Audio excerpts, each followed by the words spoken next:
కందుకూరి వీరేశలింగం పంతులు గారి 177వ జయంతి. వారు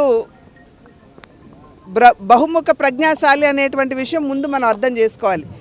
చాలామందికి కేవలం వారు ఒక సంఘ సంస్కర్త అనేటువంటి విషయం మాత్రమే తెలుసు. కానీ అద్భుతంగా రచించేవారని చాలా కొద్ది మందికి తెలిసినటువంటి అంశం. వారు ఒక రచయితగా కూడా మంచి పేరు తెచ్చుకోవటం మాత్రమే కాకుండా అభినవ తిక్కన్న అనేటువంటి బిరుదు కూడా వారికి అప్పట్లో ఇవ్వటం జరిగింది.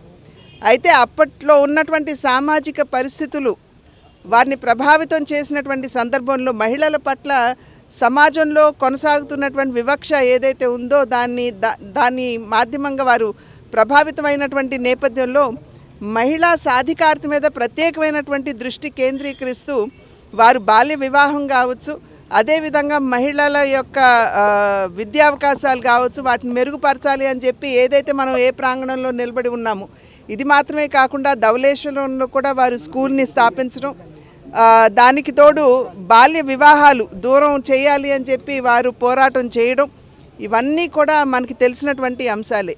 అయితే ఏ సామాజిక రుగ్మతుల్ని దూరం చేయాలి అని చెప్పి వారు పోరాటం చేశారో చాలా వరకు వాటిని రూపు మాపుకున్న ఇంకా కొంతవరకు మనం కృషి చేయవలసినటువంటి అవసరం ఉన్నటువంటి పరిస్థితి మనం దేశంలో మనం చూస్తున్నాం.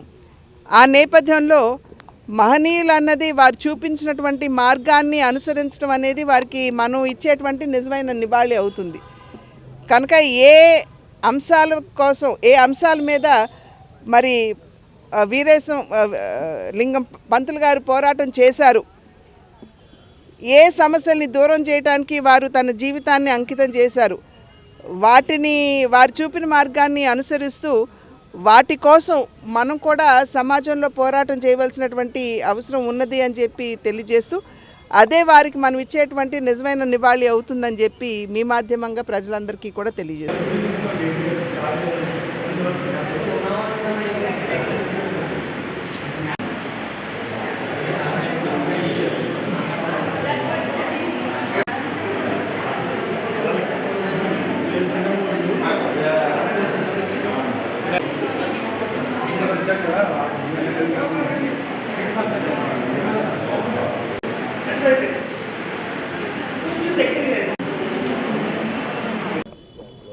టంగుటూరి ప్రకాశం పంతులు గారు, కందుకూరి వీరేశలింగం గారు, అలానే ప్రకాశం గారు ఇద్దరు కూడా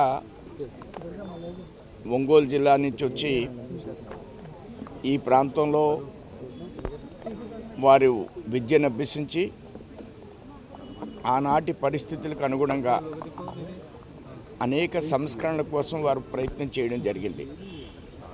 ప్రతి సంవత్సరం వారికి సంబంధించినటువంటి వారు అద్భుతమైన ప్రక్రియల మీద మనం మననం చేసుకుంటూ ఉండడానికి ప్రధానమైనటువంటి కారణం వారిని స్ఫూర్తి తీసుకుని ఈనాటి కూడా కొన్ని అంశాలు మనం రెగ్యులర్గా మనం గమనిస్తూ ఉన్నాం.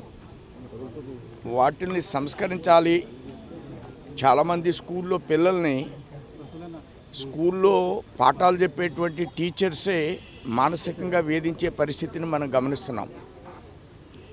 ఇలాంటి వాటిని వారు ఆనాడు 1800 సంవత్సరాల్లోనే రుగ్మతుల మీద వారు స్పందించిన సందర్భంలో ఇవాళ కూడా కొన్ని ఇలాంటి ధోరణులు మనం గమనించినప్పుడు ఇప్పుడు కూడా ఎంతోమంది మహనీయులు మరలా కొన్ని ఉద్యమాలు చేయాలి అనే పరిస్థితి ఉంది అని నేను భావిస్తున్నాను.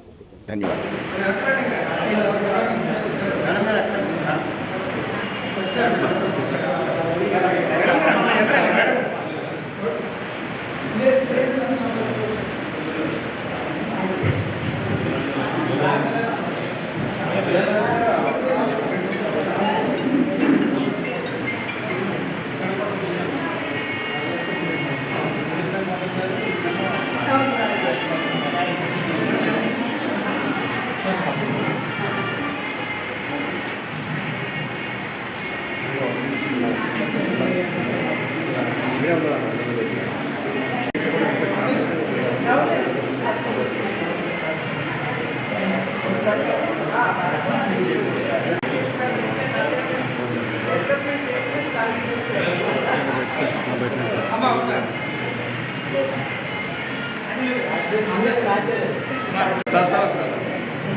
సార్